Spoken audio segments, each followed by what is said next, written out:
ही जी निवडणूक आहे ही प्रस्थापितांच्या विरोधात विस्थापितांची निवडणूक आहे. पैसा कोणाकडे जास्त आहे? पैसा आमच्या विरोधी पक्षाकडे आहे. त्यांनी पैशांची गंगा वाहने चालू केले. मग ते 5-5 कोटी रुपयांचे कामे झाले कुठे? मग त्याच्या बदल्यात फक्त या लोकांनी रस्त्यावरती मुरुम फेकले. पावसाळ्यात त्याच्यामधून चिखल झाला. मग फक्त 5 करोड रुपयाचा मुरुम कसा फेकला? आणि ते मुरुम मध्ये काय सोन्याचे खडे होते का? की ते नमस्कार मित्रांनो, मी महाराष्ट्राचा छोटा पुढारी घनश्याम रोडे तुमचं सर्वांचं मनपूर्वक स्वागत करतो आपला विदर्भ लाईव्ह मध्ये. आणि मित्रांनो, आता सध्या मी आहे वाशिम मध्ये आणि तुम्हाला माहिती आहे प्रत्येक शहरात नव्हे तर प्रत्येक प्रभागामध्ये आपण जातोय. प्रत्येक प्रभागातल्या नेत्यांची मतं जाणून घेतोय. आणि आता आपण आलोय प्रभाग क्रमांक 16 मध्ये आणि इथं शर्मिलाताई वानखेडे तसेच शंकर वानखेडे, एकीकडे शंकर आणि एकीकडे शर्मिला यांचं विचार आणि खरं तर पत्नीला साथ देत आहेत. पती आणि पती बी पत्नीला साथ देत आहेत. दोन्हींचं समीकरण चालू आहे म्हणून दोघांनाही संगत घेतलंय. म्हणलं दोघांचे विचार कसे आहेत आज बघूया. आणि ताई उभे आहेत 16 मधून, तर विचार करूया. आता बघूया नेमकं त्यांच्या दिशा काय आहेत, नेमकं बीजेपीचं उमेदवारांचं मत काय आहे. बीजेपी विषय सुद्धा कमून त्याच पक्षातून उमेदवारी लढतायत. आणि विशेष म्हणजे विकासाची कामं काय आहेत, पुन्हा पाण्याचे प्रश्न असतील, गटारीचे प्रश्न असतील, नाल्याचे प्रश्न असतील. बाप रे बाप, अनेक प्रश्न आहेत. मला जेवढे प्रश्न पडले तेवढेच तुम्हाला बी पडले ना. मग चला तर मग आधी या दोघांचं मनपूर्वक स्वागत करूया आणि सगळे प्रश्न तुमच्यापर्यंत घेऊन येतोय आपला विदर्भ लाईव्हच्या माध्यमातून छोटा पुढारी. तर ताईंकडे जाऊया. ताईंचं मनपूर्वक आपण स्वागत केलेलं आहे. ताई, कशा आहात तुम्ही? मजेत आहे. बर, काय म्हणते प्रचाराची रणधुमाळी कुठपर्यंत आली आहे? काय म्हणताय? छान आहे. छान आहे. हो. बर, काय जनतेला काय आश्वासन करताय? जनतेला सांगते ना मी की का तुमचे काम करील, हं, नळाची सुविधा करील, बर रस्त्याची व्यवस्था करील, हं. नाल्याची व्यवस्था करील, बर, अजून काय असेल तर जे सांगतील ते बरोबर. पूर्ण करील तुमच्या इच्छा. म्हणजे जनतेला डायरेक्ट आश्वासन दिलंय, तुम्ही सांगा मी काम करते. बर, नक्कीच. आपण शंकर दादांकडे येऊया. दादा, काय म्हणते, काय हलावा चालू आहे, वातावरण कसं चालू आहे? वातावरण अगदी छान आहे. हं, सर्व वाशिम शहरामध्ये बीजेपीचं वातावरण आहे. हं. आणि ही जी निवडणूक आहे ही प्रस्थापितांच्या विरोधात विस्थापितांची निवडणूक आहे. पैशावाल्यांच्या विरोधात गरिबांची निवडणूक आहे. आणि भारतीय जनता पार्टीच्या वतीने जनतेने ही निवडणूक आज रोजी हातात घेतलेली आहे. त्याच्यामुळे वातावरण कसं आहे हे उमेदवारांना विचारण्यापेक्षा जनताच तुम्हाला या ठिकाणी सांगू शकेल असं मला वाटतं. म्हणजे प्रस्थापनांच्या विरोधात विस्थापनांची निवडणूक आहे म्हणतायत. पण आता ते तर म्हणताय इकडे जास्त पैसा आहे, इकडे पैसा जास्त आहे. नेमकं पैसा कोणाकडे जास्त आहे? पैसा आमच्या विरोधी पक्षाकडे आहे. त्यांनी पैशांची गंगा वाहने चालू केले. आणि एकंदरीत विकासाची गंगा नाही तर पैशाची गंगा त्यांनी हा. पूर्ण वाशिम शहरामध्ये आणि विशेषतः मी तुम्हाला सांगू इच्छितो की आमच्या प्रभाग क्रमांक 16 मध्ये पैशाचीच गंगा आहे. आमच्या विरोधकाकडे एकच ताकद आहे, तो म्हणजे पैसा. मागच्या 15 वर्षापासून सत्तेत असणारे नगरसेवक जर आज पैशाची गंगा वाहवत आहेत तर त्यांनी केलेला विकास गेला कुठे, हा माझा त्यांना प्रश्न आहे. क्या बात आहे. म्हणजे पहिला सवाल आहे की आज जर तुम्हाला पैसा वाटावा लागतोय हा. तर मग विकास म्हणजे तुम्ही कुठेतरी अपयशी ठरल्यासारखं वाटते का? 1001% खरे बोलले तुम्ही. या लोकांनी 5-5 करोड रुपयाचे कामं आणल्याचे बॅनर, अभिनंदनाचे बोर्ड आमच्या प्रभागामध्ये लावले. मग ते 5-5 कोटी रुपयांचे कामे झाले कुठे? मग त्याच्या बदल्यात फक्त या लोकांनी रस्त्यावरती मुरुम फेकले.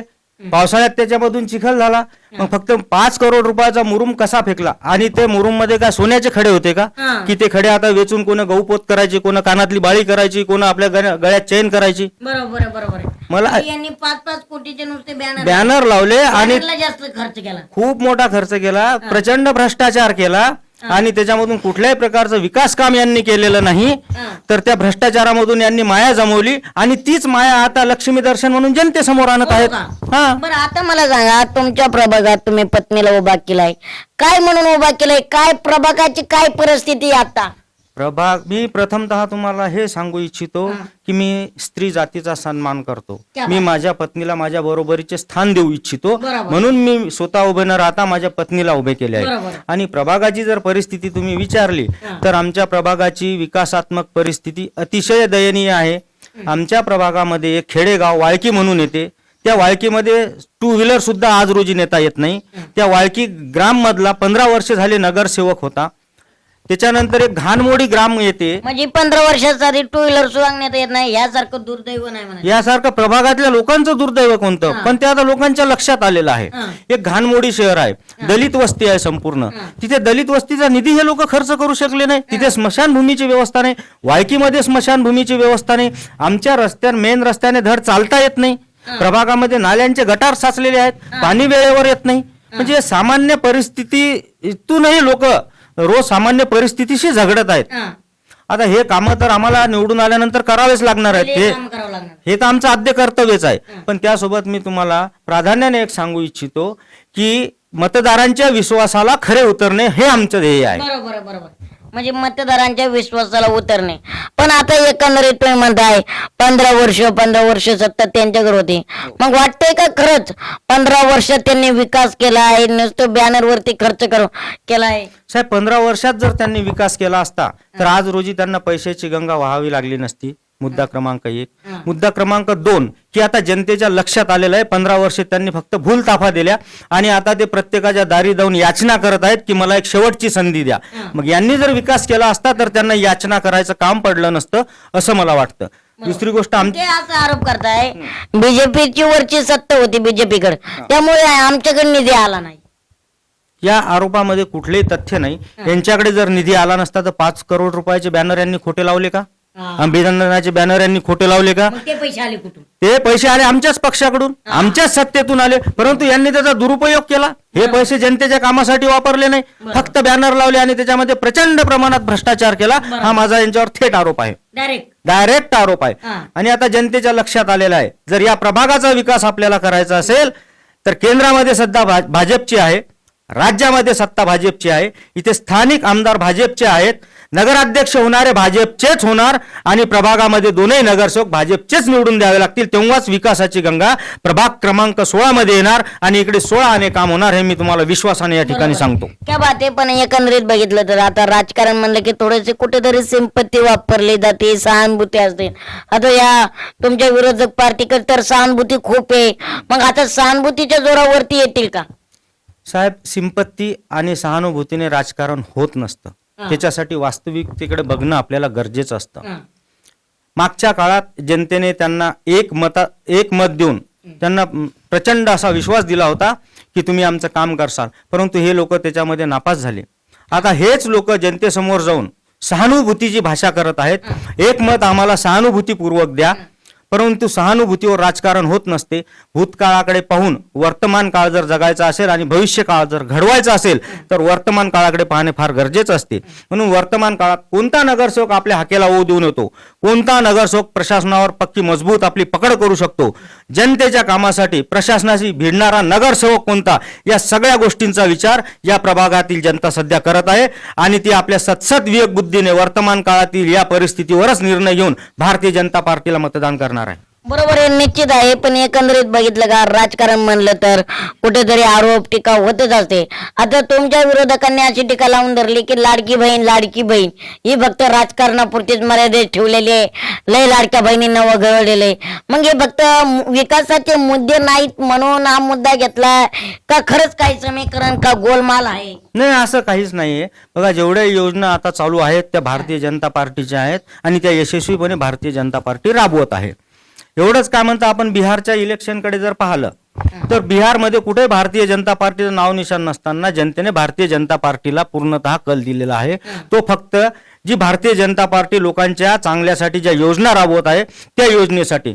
लाडकी बहीण योजना अजून बंद पडलेली नाही, पण तिथं निश्चित जी बहीण योग्य आहे त्याच बहिणीला ती मदत पुरत आहे. बिलकुल, आणि ते व्हायलाच पाहिजे, कोणावर अन्याय व्हायला नको, हे माझंही स्पष्ट मत आहे.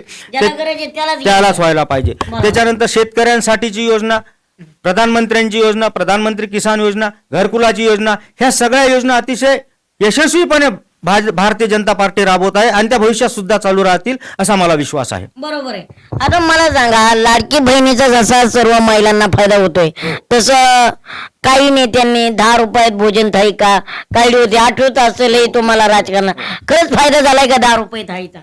तर फक्त भोजन थाळी हा जो विषय होता तो फक्त राजकारणापुरता मर्यादित राहिला आणि तो शेवटपर्यंत लंबी रेस का घोडा काही चालला नाही. याचाच अर्थ हा होतो की जनतेला तो विषय आवडलेला नाही. आपल्याला त्याच्यावर जास्त भोजन बोलण्याचं थाळी काम दिसत नाही नाही. कुठे. ती भोजन थाली लोक विसरलेले आहेत. इकडे लाडकी बहीण योजना जेव्हा आमच्या लाडक्या बहिणीच्या पदरात येते तेव्हा आमच्या भाऊजींचंही भलं होते. आमचे भाऊजी पण खुश आहेत. हा. हा, पण एकंदरीत हे असा आरोप करतात की लाडकी बहीण मग लाडका दाजीला महागाईमुळे फारच मन कमवड आहे का यांच्याकडे विकासाचे मुद्दे नाहीत म्हणून बोल. यांच्याकडे व्हिजन नाहीये, यांच्याकडे विकासाचे मुद्दे नाहीत. त्याच्यामुळे भारतीय जनता पार्टीवर टीका करण्याशिवाय यांना दुसरं कोणतंच काम राहिलेलं नाही. भारतीय जनता पार्टीचा कोणताच कार्यकर्ता कधीच कोणावर तुम्हाला टीका करताना दिसणार नाही. मीही टीका करणार नाही. विकासात्मक कामे आम्ही जनतेकडे कसे घेऊन जाणार आहोत, भारतीय जनता पार्टीने काय केलेलं आहे आणि भविष्यात आम्ही काय करणार आहोत, हेच मुद्दे आम्ही घेऊन जनतेसमोर जात आहोत. बरं मला सांगा, तुम्हाला जर जनतेने संधी दिली तर प्रभागात तुम्ही काय काय करणार आहात? आमच्या प्रभागामध्ये काय करावं आणि काय नाही करावं एवढ्या समस्या आहेत. सगळ्यात मोठा प्रश्न आमच्या प्रभागामध्ये पाण्याचा आहे. आमचा प्रभाग हा मागास एरियामध्ये येतो. शेतकरी शेतमजूर वर्ग आमच्या प्रभागामध्ये प्रामुख्याने राहतो. त्यांना 24 तास पाणी पाहिजे असते, परंतु आजपर्यंत असलेले नगरसेवक त्यांना पाणी देण्यासाठी अपयशी ठरलेले आहेत. त्याच्यासाठी माझ्याकडे व्हिजन आहे. ज्या ज्या ठिकाणी इथे प्रभागामध्ये महिलांसाठी संडास बांधलेले आहेत ते फक्त बांधून ठेवलेले आहेत. निधी तिथे यासाठी.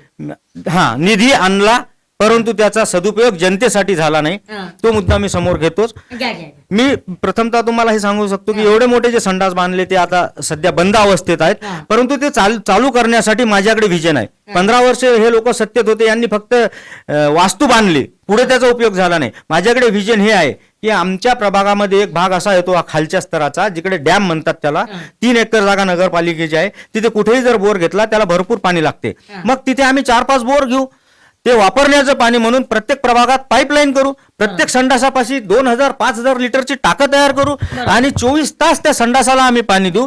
24 तास वापरण्याचे पाणी आम्ही आमच्या प्रभागातील नागरिकांना देऊ. म्हणजे गुराढोरांचा प्रश्न सुटेल, वापरण्याच्या पाण्याचा प्रश्न सुटेल, स्वच्छतेचा प्रश्न राहणार नाही, आरोग्याशी संबंधित बऱ्याच समस्याचं निराकरण त्या ठिकाणी होईल. हे विजन माझ्याकडे आहे.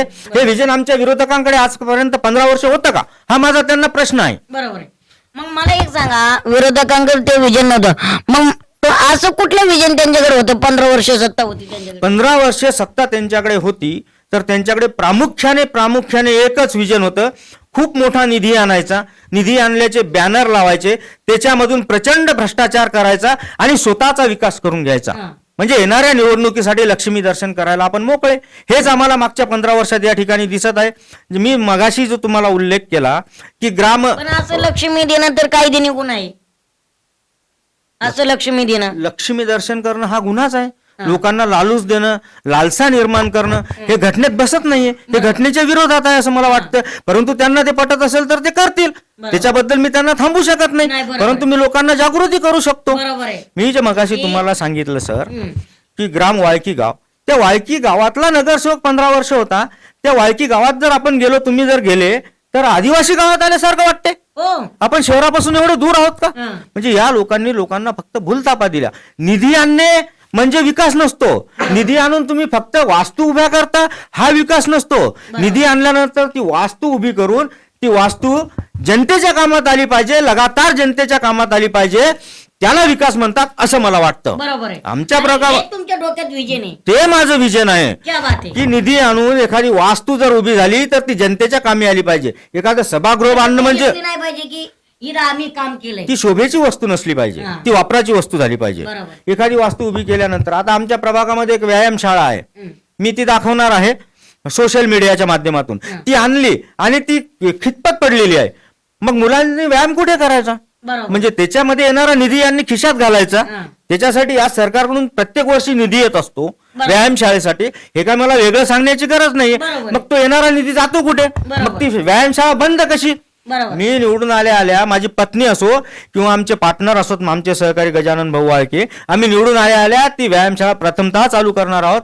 आणि जो स्वच्छतेचा प्रश्न आहे त्याच्याकडे आम्ही प्राधान्याने लक्ष देणार आहोत. नक्की शंकर सर, तुमचं मनपूर्वक आभार मानतो. Thank you. पण तुम्ही या कामाचे जे काही विकास सांगितलाय आणि नक्कीच विरोधकांना सुद्धा काय काय सवाल उठले, तर नक्कीच तुमच्याही कामाला यश हो. ताईंकडे एक जाऊया. शेवटचा तुम्हाला एक मुद्दा घ्यायचा. हा घ्या, मुद्दा घ्या.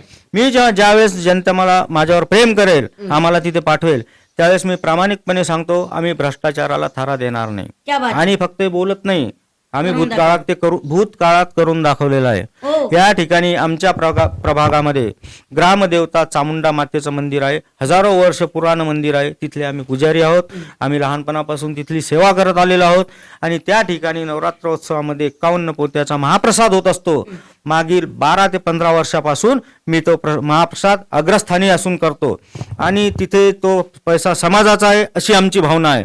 म्हणून तो समाजाचा पैसा समाजाच्या उपयोगी आला पाहिजे आणि त्या समाजाच्या एक एक पैशाचा हिशोब समाजाला मिळाला पाहिजे. म्हणून मी तिथे 1-1 रुपयाचा हिशोब देत असतो. फक्त देत असतो नाही तर बॅनर लावून जाहीर करत असतो. हा आमचा पुरावा आहे. आम्ही भ्रष्टाचाराला थारा देणार नाही. 1001% जनतेच्या पैशाची आम्हाला लालच नाही. जो भावाचं खातो, जो गावाचं खातो त्याचं कधीच भलं होत नाही याची आम्हाला जाणीव आहे. आम्ही भावाचं खाणार नाही, गावाचं खाणार नाही. त्याच्यामुळे भावकी आमच्या सोबत आहे आणि आजच्या तारखेत गावकी आमच्या सोबत आहे. बरोबर आहे. आणि राहिला प्रश्न नगराध्यक्ष पदाच्या उमेदवाराचा, साहेब त्यांच्याबद्दल आपण नक्की बोललं पाहिजे. कारण जेव्हा आपण चर्चेवर राहू त्यांची तर माणूसच तसा आहे, कमी बोलणारा आणि जास्त काम करणारा. बरोबर आहे. म्हणजे बोलत नाहीत, कमी बोलतात. बोलून दाखवून नाही, करून कामातून साहेब मला 25 वर्ष झाले मी राजकारणात आहे. माझ्या 25 वर्षाच्या राजकीय कारकिर्दीमध्ये मी पहिला उमेदवार असा बघितला की प्रत्येक पक्षाला त्या उमेदवाराची गरज होती. निवडणुकीच्या अगोदर त्यांना पक्षाची गरज नव्हती, पक्षाला त्यांची. प्रत्येक पक्षाला त्या माणसाची गरज होती. म्हणजे काय इमेज असेल हे तुम्ही लक्षात घ्या. आणि त्याच्यानंतर भारतीय जनता पक्षाने त्यांचे प्रयत्न पणाला लावून असा एक हिरा जनतेच्या पदरात दिला. निर्मळ या शब्दाचा अर्थ जर कोणाला बघायचा असेल ना तर केंद्रे साहेबाकडे बघितल्यावर निर्मळ या शब्दाचा अर्थ कळेल. क्या बात आहे, क्या बात आहे. सोज्वळ या शब्दाचा अर्थ. तुम्ही धार्मिक वृत्तीचे माणसं आहेत, अध्यात्म वृत्तीचे माणसं आहेत. त्याच्यामुळे त्यांच्याकडे पाहून असं आपण जेव्हा म्हणतो ना की भ्रष्टाचाराच्या दिशेने राजकारण चाललेलं आहे, राजकारण गढूळ झालेलं आहे, गुंड लोकांचं झालेलं आहे. मग जेव्हा भारतीय जनता पार्टी सारखा पक्ष असा निर्मळ मनाचा माणूस जनतेसमोर जर ठेवते तर जनतेचे आज कर्तव्य आहे, हे नाही कर्तव्यच नाही किंबहुना नैतिक जबाबदारी आहे की केंद्रे साहेब यासारख्या माणसांना निवडून देणे. आणि त्याचबरोबर त्यांच्यासोबत जे 16 प्रभागामध्ये 32 उमेदवार आहेत ते त्यांची सपोर्ट सिस्टम म्हणून निवडून देणे जनतेचा आज आद्य कर्तव्य समजतो. आणि जनतेने त्यांना त्या पद्धतीने मदत करावी. केंद्रे साहेबांनाही निवडून द्यावं आणि 32 सेवकांनाही निवडून द्यावं अशी मी जनतेला कळकळीची विनंती वाटते का 32 पण येते सर. 32च्या 32 अंदाज येतील हा अंदाज असतो, परंतु 22 ते 25 नगरसेवक बहुमतानं भारतीय जनता पार्टीचे येतील हा आत्मविश्वास मला म्हणजे 100% 22 ते 25 100% 22 ते 25 निवडून येणार आहेत. आणि त्याच्यात 16 आणि काम तुम्हाला सांगतो की प्रभाग 16 मधले दोनही उमेदवार निवडून आलेले असतील हे मी तुम्हाला सांगतो. म्हणजे आजच निवडून आलेले असतील. आमच्या सीट आजच क्लिअर आहेत. जनतेने निवडणूक हातात घेतली साहेब. आम्हाला निवडणूक लढायचं कामच ठेवलेलं नाही. पण बीजेपी तर एकटी दिसते. मग काय असं वाटतंय का बीजेपीचा प्रत्येक कार्यकर्ता आपल्या आपल्या परीने काम करत आहे. ज्या ज्या लेवलवर ज्याला जे जे करता येईल ते काम करत आहे. आणि तुम्ही बघा ना आजपर्यंत केंद्रे साहेबांचं तुम्ही सामान्य जनतेत कोणालाही विचारा, त्यांच्याबद्दल तुम्हाला अपशब्द बोललेला एकही माणूस दिसणार नाही. त्यांच्या विरोधात बोललेला एकही माणूस दिसणार नाही. मी अनिल केंद्रे असे म्हणणारे सगळे लोक आज रोजी वाशिम शहरामध्ये तयार आहेत. बरोबर. त्याच्यामुळे भारतीय जनता म्हणजे मी केंद्रे म्हणजे मी असं म्हणतात लोक. मीच केंद्रे. त्याच्यामुळं येणाऱ्या नगरपालिकेच्या या निवडणुकीमध्ये नगरपालिकेवर भारतीय जनता पक्षाचाच झेंडा फडकेल एवढा मला विश्वास आहे. शंकर वानखेडे सरांनी तर आपला अंदाज सांगितलेलाच आहे की येणाऱ्या निवडणुकीत भाजपचाच झेंडा फडकणार. म्हणजे फडकणार, बालकिल्ला भाजप राखणार आणि भाजपची नवीन पहिलीच वाटचाल चालू आहे. तर त्यांना मनपूर्वक शुभेच्छा देऊया. ताईंकडे जाऊया. जाता जाता एकच शब्द विचार, आव्हान ताई काय आव्हान करताय जनतेला? ठीक आहे, ताईंचं आव्हान आपल्याला कळलेलं आहे. चला, आपला विदर्भ लाईव्ह मध्ये छोटा पुढारी तुमचं मनपूर्वक आभार मानतो. धन्यवाद.